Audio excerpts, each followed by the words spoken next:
మొత్తం మీద ఆల్మోస్ట్ ఒక నెల తర్వాత నిఫ్టీ 25,000 కన్నా పైన క్లోజ్ అయింది. ఇవాళ షాకింగ్ సెక్టర్‌లో చెప్పాలి అంటే అది ఐటీ సెక్టరే అండి. నిన్న ఇదే ఐటీ స్టాక్స్ అదే యూఎస్‌లోనండి. యూఎస్‌లో ఉండే ఇదే ఐటీ స్టాక్స్ ఫాలో అయ్యాయి. అక్కడ ఐటీ స్టాక్స్‌కి ఇండెక్స్‌లో ఉండే నాస్డాక్ ఇంచుమించు 1.5% ఫాలో అయిందండి. అండ్ ఇవాళ వాటి తాలూకా ఫ్యూచర్స్ కూడా ఫాలో అవుతున్నాయి. సో యూఎస్‌లో ఐటీ స్టాక్స్ ఫాలో అవుతున్నాయి. మన ఇండియన్ ఐటీ స్టాక్స్ బాగా పెరిగాయి. మళ్ళీ ఈ రెండిటికి రీజన్ కూడా ఒకటే. అర్థమైందా? అందుకని ఇంట్రెస్టింగ్‌గా ఉంటుందండి. ఈ కాన్సెప్ట్ అస్సలు మిస్ అవ్వకండి. ఇంకా చెప్పాలంటే రిటైల్ తాలూకా ఫేవరెట్ స్టాక్స్ కొన్ని టచ్ చేద్దాం ఈ వీడియోలో. ఎందుకంటే ఓలా అని, ఈజ్ మై ట్రిప్ అని, వోడాఫోన్ ఐడియా అని ఇలాంటివన్నీ కొన్ని మంచి మూవ్‌మెంట్స్ అనేవి వస్తున్నాయి. అవి అంటే రిటైలర్స్ మాత్రమే కొంటున్నారా? రిటైలర్స్‌ని బిగ్ ప్లేయర్స్ ఏమైనా ట్రాప్ చేస్తున్నారా? లేక వాలిడ్ రీజన్స్ వల్లే ఇవి పెరుగుతున్నాయా ఏంటి అనేది మాట్లాడుకుందామండి. ఇంపార్టెంట్ కదా అది. అండ్ అలాగే ఈవీలో వార్ 2 మొదలైంది. రితిక్ రోషన్, ఎన్టీఆర్ కాదండి. ఇక్కడ జేఎస్‌డబ్ల్యూ వర్సెస్ టాటా, ఎమ్&ఎమ్ ఇవన్నీ.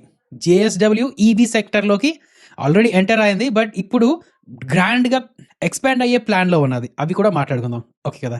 సో ఒక పక్క మ్యాక్రో పరంగా అమెరికా ఇన్వెస్టర్స్ ఇప్పుడు ఎందుకు భయపడుతున్నారు ఏంటి అనేది మాట్లాడుకుందాం. అండ్ ఇటు స్టాక్ స్పెసిఫిక్‌గా కూడా మంచి మంచి అప్డేట్స్ అనేది చెప్పుకుందామండి. వీడియో మంచి ఇంట్రెస్టింగ్‌గా, ఇన్ఫర్మేటివ్‌గా ఉండబోతుంది. లాస్ట్ వరకు స్కిప్ చేయకుండా చూడండి. వెల్కమ్ టు రూపాయి తెలుగు. మీరు ఇంకా మన ఛానల్‌ని సబ్స్క్రైబ్ చేయనట్లు ఉంటే ప్లీజ్ సబ్స్క్రైబ్ చేసుకొని నోటిఫికేషన్స్ ఆన్‌లో పెట్టుకోండి.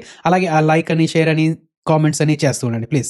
వీడియోలోకి వెళ్ళక ముందు ఒకసారి మన డిస్క్లైమర్ చూసేయండి. మేము ఏది చెప్పినా సరే అది ఎడ్యుకేషన్ అండ్ ఇన్ఫర్మేషన్ పర్పస్ కోసమే. మేము SEBI registered advisor or research analyst రెండు కాదు. మేము ఏది ఇచ్చినా సరే అది ఫైనాన్షియల్ అడ్వైస్ కాదు. We are not giving any buy or sell calls. ఏది ఫైనాన్షియల్ అడ్వైస్ కాదండి. జస్ట్ ఎడ్యుకేషన్ ఇన్ఫర్మేషన్ పర్పస్ కోసం. మీ ఓన్ రీసెర్చ్ చేసుకోండి. లేదు అంటే ఒక సెబీ రిజిస్టర్డ్ అడ్వైజర్ అయినా కలండి. రైట్, ఇక్కడ చూడండి. వార్ 2 అని చెప్పాను కదా. జేఎస్‌డబ్ల్యూ తన ఈవీ సెగ్మెంట్లో అంటే గ్రీన్ మొబిలిటీ సెగ్మెంట్లో ఫ్రెష్ క్యాపిటల్ ఇన్ఫ్యూజ్ చేసే ప్లాన్లో ఉన్నదండి. దానికోసం ఎంజీ మోటార్తో మాట్లాడుతుంది. నౌ జేఎస్‌డబ్ల్యూ ఏంటి, ఈవీలో ఏంటి, అందులో మళ్ళీ ఎంజీ మోటార్కి సంబంధం ఏంటి అని అనుకోవచ్చు. చాలా జాగ్రత్తగా వినండి. Steel and infra giant JSW ఇప్పుడు ఈవీ సముద్రంలోకి దూకబోతుంది. ఈ జేఎస్‌డబ్ల్యూ వాళ్ళు, ఎంజీ వాళ్ళు కలిపి జాయింట్ వెంచర్తో ఒక కంపెనీ ఓపెన్ చేసుకున్నారు. అండ్ ఎంజీ మోటార్స్ వాళ్ళు ఈ బ్రాండ్ ద్వారానే తమ కార్స్ ని అమ్ముతున్నారండి. నౌ మీరు చూస్తున్న ఎంజీ మోటార్స్ లో ఈ జేఎస్‌డబ్ల్యూ వాళ్ళకి 35% వాటా ఉన్నది. అండ్ ఎంజీ మెయిన్ ఎవరైతే కంపెనీ ఉన్నారో వాళ్ళకి 65% వాటా ఉన్నదండి. ఇది ఒక పెద్ద డోల్. సో ఎంజీ వాళ్ళు ఏంటంటే కార్స్ ఇస్తుంది, టెక్నాలజీ ఇస్తుంది, గ్లోబల్ బ్రాండ్ ఇస్తుంది. జేఎస్‌డబ్ల్యూ వాళ్ళు ఏంటంటే లోకల్ మార్కెట్ నాలెడ్జ్ ఇస్తుంది అండ్ అలాగే లోకల్ బ్రాండ్ కూడా ఇస్తుంది అనమాట. సో 2030 వరకు ఏంటి 2030 వరకు 1 మిలియన్ కార్స్ అమ్మేద్దాం అనే ప్లాన్ అంటే వీళ్ళది. అండ్ అందులో భాగంగానే రీసెంట్ ముందు వారమే ఈవీ సహీ హై అని చెప్పి ఒక క్యాంపెయిన్ కూడా స్టార్ట్ చేశారండి. అంటే అందరికీ ఎడ్యుకేట్ చేస్తున్నారన్నమాట. ఈవీ తీసుకోవడం వల్ల వచ్చే బెనిఫిట్స్ ఏంటి ఇలాంటివన్నీ మొత్తం ఎడ్యుకేట్ చేసే ప్లాన్లో ఉన్నారు. సరే, ఇప్పుడు న్యూస్ ఏంటంటే జేఎస్‌డబ్ల్యూ తన సొంత 100% ఓన్డ్ కంపెనీ అయిన జేఎస్‌డబ్ల్యూ గ్రీన్ మొబిలిటీకి $115 మిలియన్ అలాగా పంప్ చేస్తుంది అనమాట. అంటే ఇంచుమించు చూసుకుంటే ఒక 1000 crores. అండ్ అదే టైంలో ఎంజీ మోటార్ ఇండియాతో తనకు ఉన్న జాయింట్ వెంచర్ కోసం బయట ఇన్వెస్టర్స్ నుంచి $300 మిలియన్ రేస్ చేసే ప్లాన్ చేస్తుంది. ఇప్పటికే ఒక 14 ఇన్వెస్ట్మెంట్ ఫండ్స్ అలాగా మేము ఇన్వెస్ట్ చేయడానికి రెడీగా ఉన్నాం అది ఇది చెప్తున్నారు అనమాట. సో ఇక్కడ రెండు జరుగుతున్నాయి. ఏంటి, జేఎస్‌డబ్ల్యూ తన సొంత ఈవీ బ్రాండ్ని బిల్డ్ చేయడానికి ప్లాన్ చేసుకుంటుంది. $100 మిలియన్ అక్కడ పెట్టుకుంటుంది.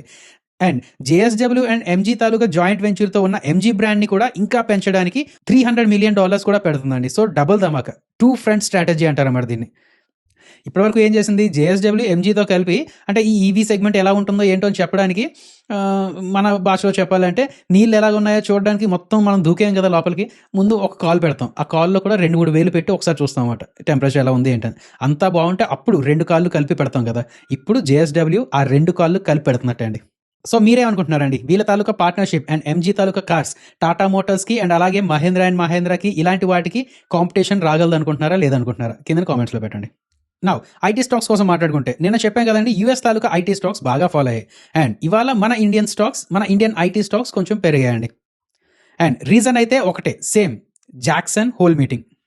మన టైంలో 11:30 PM ఆ టైంకి ఎఫ్ఓఎంసీ తాలూకా మినిట్స్ వస్తుందండి. అండ్ అలాగే రేపు 21st నుంచి జాక్సన్ హోల్ సింపోజియం అని చెప్పి 21st, 22nd, 23rd 3 రోజులు ఉండబోతుంది. అండ్ మోస్ట్ ప్రాబబ్లీ 22nd అనుకుంటా యూఎస్ ఫెడ్ చైర్ పవల్ గారు స్పీచ్ ఇవ్వనున్నారండి. మీకు బాగా గుర్తుండుంటే లాస్ట్ ఇయర్ కూడా సేమ్ ఇదే టైంలో అక్కడ పవల్ గారు స్పీచ్ ఇవ్వడం జరిగింది. అండ్ కొన్ని మంచి హింట్స్ అనేది ఇవ్వడం జరిగిందండి. సో ఈ సంవత్సరం కూడా అలాగే ఎక్స్పెక్ట్ చేస్తున్నారు. అండ్ యాజ్ ఆఫ్ నౌ ఉన్న దాని ప్రకారం ఏంటంటే కొంచెం హోప్ఫుల్గానే ఉన్నారు. సెప్టెంబర్ జరగబోయే ఫెడ్ మీటింగ్లో ఇంట్రెస్ట్ రేట్స్ కట్ చేయొచ్చు అనే హోప్తోనే ఉన్నారండి. అయితే సరే ఇంట్రెస్ట్ రేట్స్ కట్ చేస్తే అక్కడ ఐటీ స్టాక్స్ కూడా పెరగాలి కదా. యూఎస్ తాలూకా ఐటీ స్టాక్స్ కూడా పెరగాలి కదా. మరి అవెందుకు పడ్డాయి, మనది ఎందుకు పెరిగాయి అనేదానికి సింపుల్ రీజన్లో చెప్తాను. అండ్ నేను చాలా వీడియోస్లో ఇది చెప్పడం జరిగిందండి.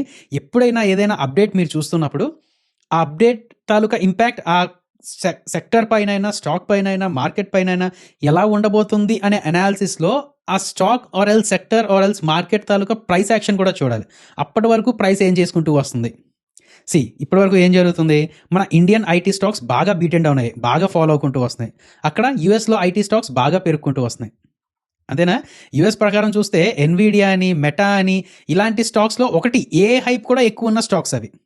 వాళ్ళ వాల్యుయేషన్స్ చాలా ఎక్కువలో ఉన్నాయి. ఎందుకు? ఈ మధ్య చాలా పెరిగాయన్నమాట. ఏఐ మీద పెట్టే ఇన్వెస్ట్‌మెంట్స్ అంత ఇమ్మీడియేట్ రిటర్న్స్ ఇవ్వట్లేదు అనే న్యూస్ ఒకటొచ్చింది అక్కడ. ఏఐ మీద పెట్టే ఇన్వెస్ట్‌మెంట్స్ ఎక్కువ రిటర్న్స్ వెంటనే రిటర్న్స్ ఇవ్వటం లేదు అనే న్యూస్ రావడం జరిగింది. సో దానివల్ల ఎన్విడియా అని, మెటా అని, ఏఐ అని ఇలాంటి హైప్డ్ స్టాక్స్ ఏవైతే ఉన్నాయో అవి ఫాలో అయ్యాయి. మన సైడ్ అలా డైరెక్ట్ ఏఐకి ఎక్స్‌పోజ్ అయిన స్టాక్స్ ఏమైనా ఉన్నాయా? లేవు కదా! సో అందుకని మరి అంత నెగెటివ్‌గా తీసుకోలేదు. అదొకటి. అండ్ 2 నేనిప్పుడు చెప్పినట్టు బాగా ఓవర్ వాల్యుయేషన్‌లో ఉన్నాయి. అంటే స్ట్రెచ్ అయ్యాయి. వాల్యుయేషన్ స్ట్రెచ్ అయినాయి అక్కడ యూఎస్ స్టాక్స్. మన ఇండియన్ స్టాక్స్ బాగా బీట్ అండ్ డౌన్ అయ్యి ఉన్నాయి. అందుకనే ఒకే న్యూస్ అయినప్పటికీ, ఒకే ఎక్స్‌పెక్టేషన్ అయినప్పటికీ కూడా అక్కడ యూఎస్‌లో ఐటీ స్టాక్స్ పడ్డాయి. మన ఇండియన్ ఐటీ స్టాక్స్ పెరిగాయండి. ప్యూర్‌లీ వాల్యుయేషన్ గేమ్ అనుకోవచ్చు. ఆఫ్‌కోర్స్ ఈ ఏఐ తాలూకా ఏదైతే ఇంటర్ప్రిటేషన్ ఉన్నదో అది పక్కన పెడితే మిగతాదంతా మాత్రం వాల్యుయేషన్ గేమే. మీరు ఏ అనలిస్ట్ దగ్గరికైనా వెళ్ళి మాట్లాడండి, అల్టిమేట్‌గా వాళ్ళొచ్చేది అక్కడే. ఈ మధ్య అంతా పడిపోయింది కాబట్టి ఇండియన్ ఐటీ స్టాక్స్ పెరిగాయి. ఈ మధ్య అంతా పెరిగాయి కాబట్టి యూఎస్ ఐటీ స్టాక్స్ ఫాలో అయ్యాయి. ఓకే. సరే ఇప్పుడు ఆ జాక్సన్ హోల్ మీటింగ్ ఏదైతే ఉన్నదో దాని మీద కొంచెం ఎక్కువ స్పెక్యులేషన్స్ అయితే నడుస్తున్నాయండి. ఒకవేళ పవల్ గారు హాకిష్‌గా అంటే అగ్రెసివ్‌గా మాట్లాడితే ఈ గెయిన్స్ అంతా కొంచెం రిస్క్‌లో ఉండే ఛాన్సెస్ ఉన్నాయి. లేదు డోవిష్‌గానే మాట్లాడితే ఇవి నిలబడే ఛాన్సెస్ ఉన్నాయండి. అండ్ ఇంకొక విషయం అండి, నాకు ఇవాళ సడన్‌గా డబ్బులు అవసరం వచ్చింది. 11:00 అలాగా సడన్‌గా డబ్బులు అవసరం వచ్చింది. నా బ్యాంక్ అకౌంట్‌లో డబ్బులు లేవన్నమాట. సో అప్పుడు నా ఫాస్ట్ ట్రేడింగ్ అకౌంట్‌లో డబ్బులున్నాయి. బట్ అది విత్‌డ్రావల్ పెడితే ఎప్పుడో రాత్రికో లేక రేపు పొద్దునకో వస్తది కదా అని అనుకున్నాను. దాని తర్వాత గుర్తొచ్చిందండి. ఫయాస్ వాళ్ళు ఇన్స్టెంట్ బ్యాంక్ విత్‌డ్రాయల్స్ అనే ఆప్షన్ పెట్టారని చెప్పి గుర్తొచ్చి, సో ఫయాస్ ప్లాట్‌ఫామ్‌లోకి వెళ్ళి విత్‌డ్రావల్‌లో పెట్టాను. ఇన్స్టెంట్ ఆప్షన్ సెలెక్ట్ చేసుకొని విత్‌డ్రావల్ పెట్టాను. సరే ఒక గంటలైనా వచ్చేస్తేమో అని చూసేసరికి వితిన్ సెకండ్స్ అంటే లెస్ దెన్ ఎ మినిట్ డబ్బులు వచ్చేసాయండి నాకు. సో అంటే నేను ఎందుకు చెప్తున్నా అంటే విత్‌డ్రావల్స్ చేసేటప్పుడు నార్మల్ ఆప్షన్ కాకుండా ఇన్స్టెంట్ ఆప్షన్ అనేది మీ ప్లాట్‌ఫామ్‌లో ఉంటే అది కొంచెం యూజ్ చేసుకోవడానికే ట్రై చేయండి. దీనికోసం సెపరేట్‌గా మళ్ళీ చార్జెస్ కూడా ఏమి ఉండవండి. ఒకవేళ మీ ప్లాట్‌ఫామ్‌లో లేకపోతే ఫయాస్‌లో అయితే ఇన్స్టెంట్ విత్‌డ్రాయల్స్ ఉన్నాయి. ఎలాగో మీరు వేరే బ్రోకర్ కోసం చూస్తున్నట్లయితే మా ద్వారా మన ప్రతి వీడియో కింద డిస్క్రిప్షన్ బాక్స్‌లో మా రిఫరల్ లింక్ ఉన్నదండి. దాని ద్వారా మీరు ఫయాస్ అకౌంట్ ఓపెన్ చేసుకోవచ్చు. నెక్స్ట్ ఇవాళ ఒక ఫార్మా స్టాక్‌లో బోలెడు యాక్షన్ జరిగింది. ఒకసారి హిస్టరీ సృష్టించబోతుందా అనే టైప్‌లో న్యూస్ వచ్చింది. దాని తర్వాత వాళ్ళే బయటకొచ్చి లేదు ఇవన్నీ ఫేక్ న్యూస్ అని చెప్పడం స్టార్ట్ చేశారు. బట్ తర్వాత కూడా ఏం జరుగుతుంది ఏంటని తెలియట్లేదండి. హిస్టరీ సృష్టించబోతుంది అని ఎందుకు చెప్తున్నానంటే $5 బిలియన్ ఇన్వెస్ట్ చేసి ఒక కంపెనీని, యూరోపియన్ కంపెనీని కొనబోతుంది అరబిందో ఫార్మా అనే న్యూస్ వచ్చింది. దగ్గర దగ్గర ఒక 47,900 క్రోర్స్ అలా అనుకోవచ్చు. 47,900 క్రోర్స్ అండి. ఒకవేళ ఇదే నిజమైతే ఏంటి? ఒకవేళ ఇదే నిజమైతే మన ఇండియన్ కంపెనీస్‌లో ఎక్కువ డబ్బులు పెట్టి అక్వైర్ చేసుకున్నది అరబిందో ఫార్మా అవుతది. అయితే యాజ్ సెడ్ దీని గురించి ఎక్కువ మాట్లాడడానికి లేదు. ఎందుకంటే ఇప్పటికొచ్చి అది నో బైండింగ్ అగ్రీమెంట్ అనే చెప్పారు. అంటే ఇందులో కూడా ఇంకొకటి ఏంటంటే కొనడానికి వీళ్ళు అంటే బిడ్డింగ్ అవి చేశారండి. మన ఇండియన్ సైడ్ నుంచి అరబిందో ఫార్మా అండ్ అలాగే యూఎస్ సైడ్ నుంచి ఏదో పీఈ ఫర్మ్ కూడా వచ్చింది. బట్ మనమే కొంచెం ఎక్కువ బిడ్ చేస్తున్నాం అది ఇది అని చెప్పి అనడం జరిగింది. సో ఇప్పుడు అరబిందో ఫార్మా దీన్ని కొంటుందా లేదా అనేది పూర్తిగా తెలియదు. ఒకవేళ కొంటే మాత్రం యూరోపియన్ మార్కెట్ ఈ జెంటివా ఏదైతే ఉన్నదో ఇది యూరోపియన్ సైడ్ అనమాట. అక్కడ ఓవర్ ద కౌంటర్ మెడిసిన్స్ అని ఇలాంటివన్నీ అమ్ముతూ ఉంటుంది. సో ఇలాంటి దాన్ని స్టేక్ తీసుకుంటే అరబిందో ఫార్మా స్టేక్ తీసుకుంటే దానికి యూరోపియన్ మార్కెట్లో కూడా ఎక్కువ ఎక్స్పోజర్ అనేది వస్తుంది. యూరోపియన్ మార్కెట్లో ఏంటంటే స్టడీ మార్కెట్ ఉంటూ ఉంటుందండి. అండ్ అలాగే మార్జిన్స్ కూడా బాగానే ఉంటూ ఉంటాయి. సో యాజ్ సెడ్ ఒకవేళ కొంటారా లేదా అనేది కన్ఫర్మేషన్ లేదు. బట్ ఇంకొక విషయం చాలా జాగ్రత్తగా వినండి. కొంటాదేమో అంటే దీన్ని ఎక్వైర్ చేస్తదేమో అని చెప్పి అరబిందో ఫార్మా ఇవాళ ఫాలో అయింది. చూసారా? బాగా నెగిటివ్ ప్రెషర్ తీసుకుందండి. మీరు అనొచ్చు ఎందుకండి మరి ఏదో గుడ్ న్యూస్ అంటున్నారు కదా అని చెప్పి. మీకు బాగా గుర్తుంటుంటే లాస్ట్ మంత్ యూఎస్‌లో ఒక ఫర్మ్‌ని ఎక్వైర్ చేసుకుంది అరబిందో ఫార్మా. మరి దానికి డబ్బులు ఎలా వస్తాయి? అప్పు తీసుకుంటుందా లేదా? ఇవన్నీ చూడాలి కదా! అదే టైంలో ఇంత పెద్దది 47,900 క్రోర్స్ అంటే మామూలు విషయం కాదు. అంత డబ్బులు పెట్టి వీళ్ళు ఎలాగా ఎక్వైర్ చేసుకుంటున్నారు? ఇప్పుడు అంత అవసరమా? లేక ఏంటి ఈ డెట్స్ ఎక్కువ తీసుకుంటే బర్డెన్ పెరుగుతుంది కదా అని చెప్పి ఇలాంటివి కూడా ఉంటూ ఉంటాయి. ఇన్వెస్టర్స్ దృష్టిలో ఇలాంటివి కూడా ఉంటూ ఉంటాయండి. సో అది ప్రస్తుతానికైతే ఈ అరబిందో ఫార్మాలో ఎవరు ఇన్వెస్ట్ చేసుకుని ఉంటే ఈ విషయం మాత్రం బాగా గుర్తుపెట్టుకొని ఉండండి. ప్రస్తుతానికి వాళ్ళు నాన్ బైండింగ్ అగ్రీమెంట్ అంటున్నారు. బట్ రేపొద్దున ఎప్పుడైనా మేము బిడ్ చేసాము మాకే వచ్చేటట్టు ఉన్నది అనొచ్చు, లేకపోతే ఏమైనా జరగచ్చు. సో ఇది కొంచెం మైండ్లో పెట్టుకోండి. నెక్స్ట్ రిటైలర్స్ ఎక్కువగా ఇష్టపడుతూ ఉన్న స్టాక్స్ అండి కొన్ని. అంటే మా కామెంట్స్లో కూడా వస్తూ ఉంటాయి కదా, సార్ ఓలా గురించి చెప్పండి, వోడాఫోన్ ఐడియా గురించి చెప్పండి, ఈజ్ మై ట్రిప్ గురించి చెప్పండి, ఆర్ పవర్ గురించి చెప్పండి, ఇలాగని చెప్పి అడుగుతుంటారు కదా. సో నో డౌట్ రిటైల్ తాలూకా ఫేవరెట్ స్టాక్స్ ఇవి.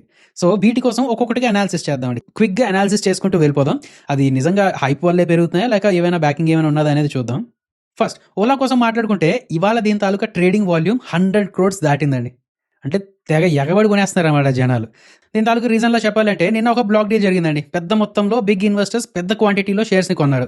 అండ్ 2 ఈ ఓలా తాలూకా అంబిషియస్ గ్రోత్ ప్లాన్ ఏదైతే ఉన్నదో భవిష్ అగర్వాల్ గారు ఏమన్నారు, ఒక 25-30% ఆఫ్ ద మార్కెట్ వీళ్ళని క్యాప్చర్ చేయడానికి రెడీగా ఉన్నారు అనే పెద్ద ప్లాన్‌ని అనౌన్స్ చేశారు. ఆఫ్‌కోర్స్ ముందు వీళ్ళు 50% అలా క్యాప్చర్ చేసేవాళ్ళు. దాని తర్వాత తగ్గుతూ ఉన్నది కదా! ఇప్పుడు మళ్ళీ రీబౌండ్ అవుతాం అన్నట్టే అంటున్నారండి. అండ్ నౌ ఇంకొకటి మనం చెప్పుకున్న ఒక స్ట్రాటజీ ఏంటి, న్యూస్ చూస్తున్నప్పుడు ఆ స్టాక్ కూడా ఎక్కడున్నదనే చూడాలి. ఓలా ఈ మధ్య బాగా పడుతూ వస్తుంది కాబట్టి బాటమ్ ఫిషింగ్‌లా చేశారనమాట. అనలిస్టులు కూడా ఈ స్టాక్ ఇంకా బాటమ్ అవుట్ అయిపోయింది అది ఇది అనడం వల్ల ఏంటంటే ఎక్కువ ఇన్వెస్టర్స్ ఇంట్రెస్ట్ చూపించారు.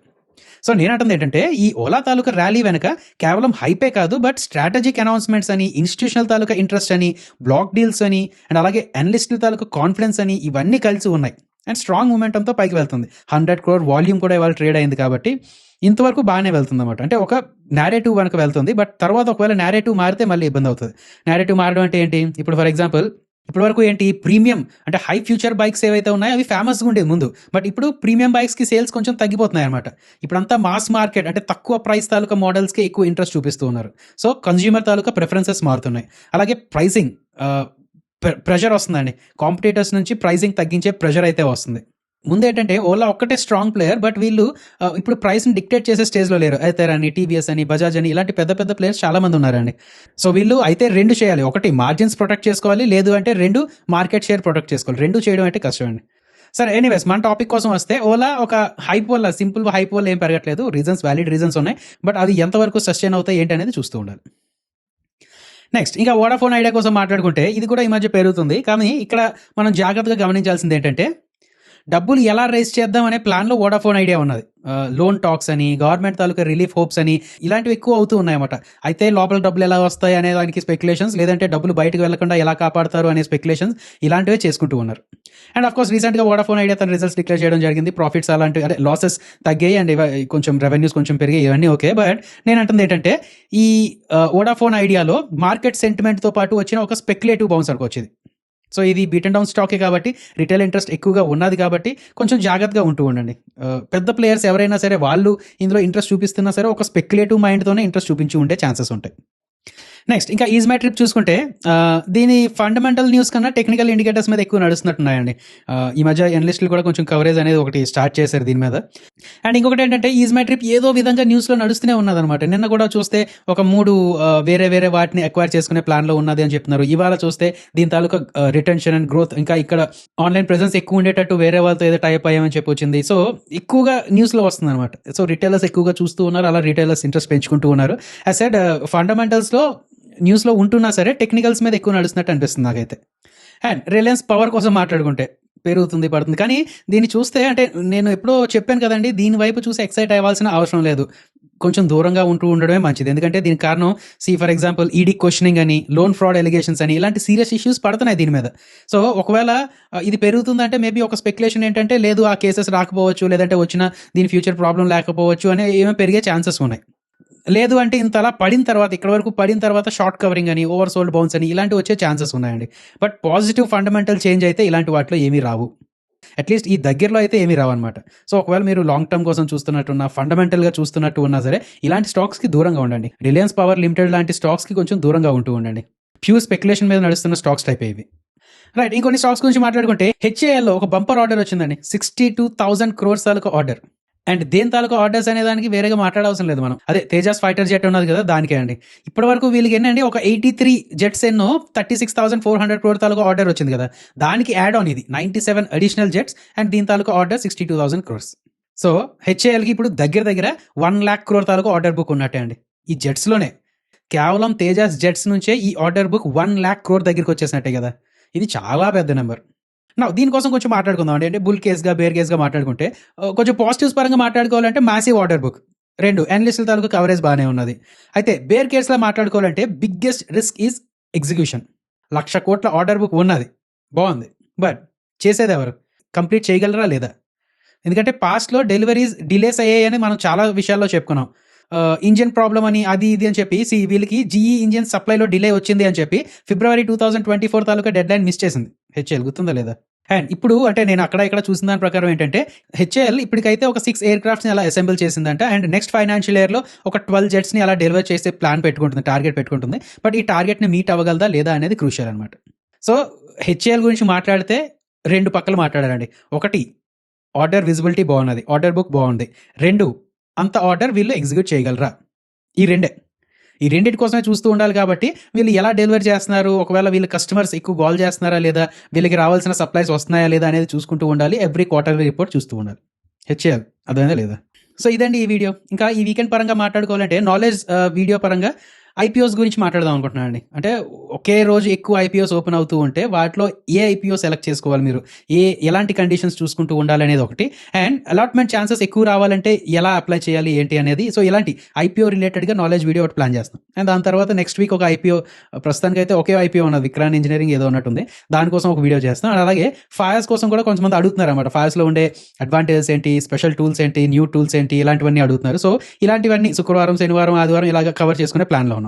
అలా కాకుండా మీరు ఇంకేమైనా వీడియోస్ ఎక్స్పెక్ట్ చేస్తున్నారా ఏంటి అనేది కింద కామెంట్స్లో పెట్టండి. ఓకే కదా? మన వీడియోస్ నచ్చుతూ ఉంటే ప్లీజ్ ముందు మీరు సబ్స్క్రైబ్ చేసుకోండి, మీ ఫ్రెండ్స్తో షేర్ చేస్తూ ఉండండి, వాళ్ళని కూడా సబ్స్క్రైబ్ చేసుకొని లైక్ చేస్తూ ఉండండి. జై హింద్.